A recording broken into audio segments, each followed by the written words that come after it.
Hey folks, welcome back. I didn't miss you as much today, to be honest.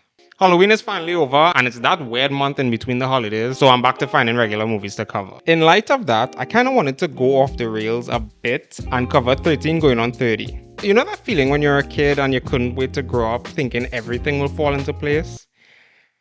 How stupid were we?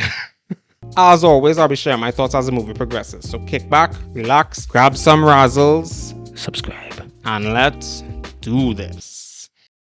The movie opens up with a 13-year-old Jenna, who, if you can't tell, is an absolute loser. Not my words, the movie's. But yeah, high school also wasn't my best time. And it's a good thing too. Can you imagine peaking in high school? What's it like being such a The final bell. And in comes her best friend, Matt, to cheer her up. Today's her birthday as well. Hi, Tom Tom. Wait, Tom Tom? Not the best nickname. Anyways, Tom Tom hears the queen bee and says she can't come to Jenna's party later because of a group project they're swamped with. So Jenna, being the nice, naive person, offers to do the project for them. And there's also some guy she's bringing. Besides, you're way cooler than they are. They're totally unoriginal. I don't want to be original, Maddie. I want to be cool. This is the part I can't really relate to, because I never cared to fit in. I liked who I was. I did get clowned on though. Hard. Look at little Adam. Junior. Gonna cry? Anyways. I want to look like these people. Oh, those aren't people, honey. Those are models. Those aren't people. They're the epitome of human existence, and you're nothing compared to them. Matt shows up with his huge present, and it's a Jenna dream house with all her favorite stuff in it, and pulls out wishing dust and sprinkles it onto the house. But his moment gets interrupted because the girls just came. Poor Matt. I'm gonna go next door and get my Casio. Do whatever you want, Matt. It's not like I need a play-by-play. Oh. Anyways, Tom Tom gets a great idea to play 7 Minutes in Heaven, and lets Jenna go first since she's the birthday girl. But they steal all her food and leave, but not before telling Matt that Jenna's waiting for him in the closet. Oh, Chris. Oh my god. See you in the gym, bro.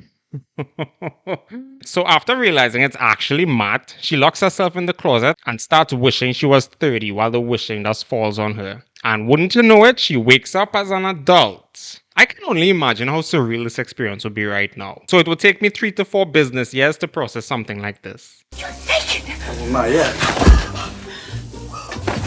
Appropriate reaction. So she flees and this person tells her to get in the car. Given how she has 2 options, I can see why she chose the car. There's a naked man in my shower and I saw his thingy. Oh god, not his thingy. That's what I would say actually. Maybe I am 13 still. She ends up learning that she's a big-time magazine editor. Of Poise, to be specific. The magazine she was obsessing over since she was 13 years old. So yesterday, Anne tells her assistant she wants her to find a guy living in Jersey. I would assume this is Matt. Meanwhile, at their meeting, her boss says for 7 months, Sparkle magazine has been one-upping them with their own covers. So they think there's a mole in the building. We take apart our FOB, overhaul the BOB, think about new head sticks and slugs. Jenna, what do you think? Huh? So after that, she flees to her office and her assistant tells her she got the info on where Matt lives. So it's time to find Matt. Jenna ring. Yes, Matt, it's me. Oh, it was a fake out, but he wants to know why she's here still. She goes on a rant making him think she's on drugs, so... I don't know anything about you, alright? I haven't seen you since high school. What? We're not friends anymore, Jenna. Oh no! Well, looks like she's having a panic attack. So he gives her a fluffy pillow, water to drink, and helps her find her way back home. But she invites him in and they have a nice little chat while going through their high school yearbook. Turns out she was the queen bee. And her co-worker is Tom Tom. Wow! This is incredible. I can't believe it. I got everything I ever wanted. Yeah, but at what cost though? She gets a phone call and she's going to a party tonight in a limo. And she invites Matty to go. Arrivederci. I'll see you. Matt! Yeah. Au revoir. Aww, too adorable. Meanwhile, she gets to live out every 13-year-old girl's dream of dressing up and wearing shoes. Probably, I don't know. I'm not 13. Or a girl, if you couldn't tell. How old are you anyway? 13. Me too. Used to be. You know, it's generally comforting to be around our peers. I'll just say that.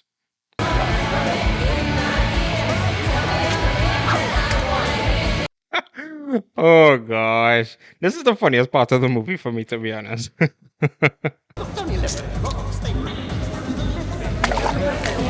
Ah, oh gosh. That's the same guy, actually.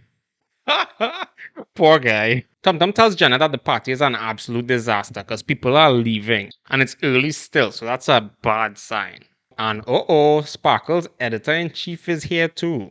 Or maybe you could just change the name to something more appropriate, like poison or pitiful. Whatever's more pathetic. Being a big meanie. So Bossman says if the people don't start dancing soon, then it's early retirement for him. So what does Jenna do? She asks the DJ to play Thriller and starts dancing on her own. She has balls for that because no. Until Matty surprisingly shows up and she bullies him to come dance with her.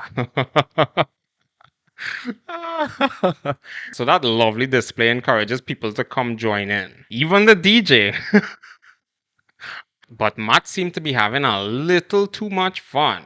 So he tells her he's leaving. That was a quick visit though. Usually I'd stay for like half an hour. Mr. Hottie behind you is totally scamming on you right now. Hot where? I actually came over here because I think you're really cute. Oh no. Wrong guy. Oh shucks. At least she learns the naked man is her boyfriend, who's in the New York Rangers, mind you. And she stumbles onto Matty. What a coinky dink. I'm doing some shopping with my, Jenna, this is Wendy, my fiance. Oh, ho, ho, ho, ho, ho. Oh.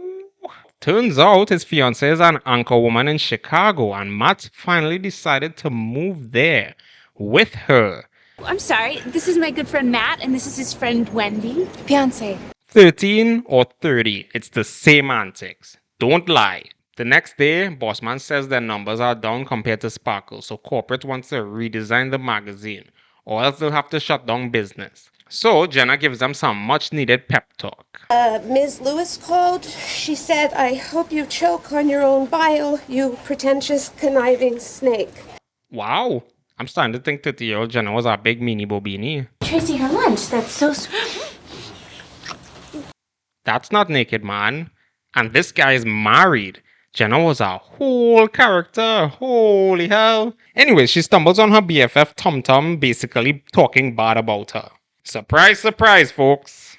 So naturally, she heads over to Matty Boy. And they walk and have a nice chat up until Jenna drills him to find out why they never stayed friends. I think you should be able to put together 2 and 2, Jenna. Well, you came out of the closet and through the dream house that I spent 3 weeks building for you. You just stopped being my friend. Poor Matty. Reality is hitting her hard though. Not just with Matt, but like who she actually turned out to be. So she does what any 30-year-old would do. She retreats to her parents' home for sad boy hour. And luckily they got home from their vacation today. Jenna, I know I made a lot of mistakes, but I don't regret making any of them. How come? Because if I hadn't have made them, I wouldn't have learned how to make things right. That's some pretty good advice, actually. I hope you don't mind, but I've sort of been working on something on my own. It's really last minute. Because I'm doing the same thing. Oh snap, in your face. Ha! So she calls over Matty to tell him they're hiring him to do the shoot for the magazine. Now, as a photographer myself, a little heads up for prep time would have been appreciated. You know, you're gonna just throw him in the lines then just like that? It's for a magazine, come on. You know, Jenna, I've seen your magazine. My stuff is not your style at all. Generally my thoughts too, to be honest. But they do it anyway, and Matt looks like his 13-year-old feelings are coming back. I'm just imagining things, right?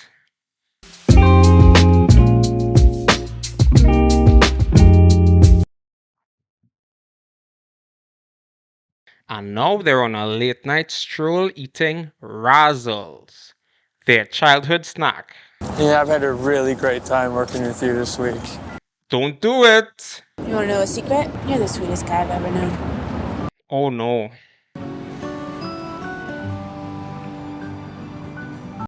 Oh no. Frick! So that happened. And she tells it to her That is so romantic. closest friends. Hey, I wasn't expecting to see you. Wendy.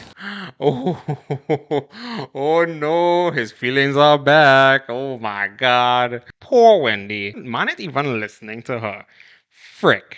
Meanwhile, Tum Tum gives her weird, edgy presentation that nobody likes, by the way. So Jenna has this in the bag. So she gives her presentation that was pretty ahead of its time, I might add. I think all of us want to feel something. Why, yes, we really do. At least everyone loves it. While Jenna heads out, Matt comes in and Tum Tum be doing some snooping.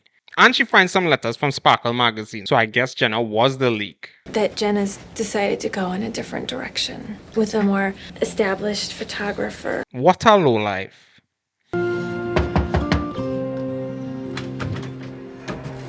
Not who you were expecting. Anyway, she finds out they're getting married tomorrow.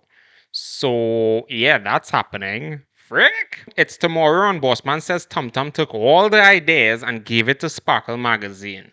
It's a dog-eat-dog world. Jeez Louise, my knees. So she confronts Tum Tum about it, but she basically calls her out on her own hypocrisy. And I can't really say she's lying. Older Jenna was just like her, unfortunately. So she calls a cab, who the driver happens to be the guy she was gushing over when she was 13 years old.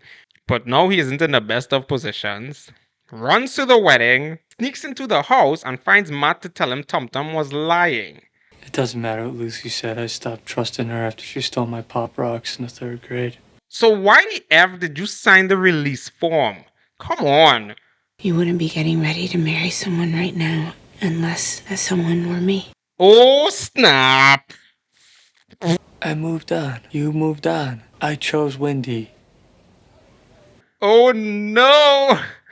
Oh, no. Oh, no.